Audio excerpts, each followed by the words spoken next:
ভাষা, ভাষার সৌন্দর্য তো ভুলে গেছে।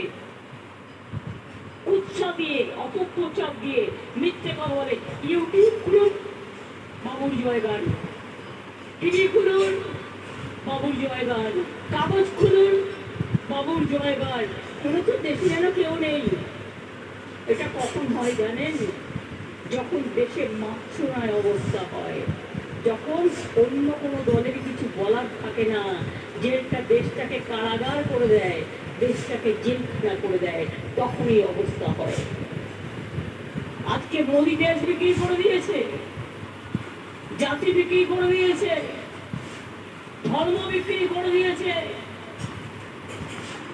মায়ের সম্মান বিক্রি করে দিয়েছে, 100 দিনের টাকা লুট করেছে, বাংলার বাড়ি করা বন্ধ করে দিয়েছে।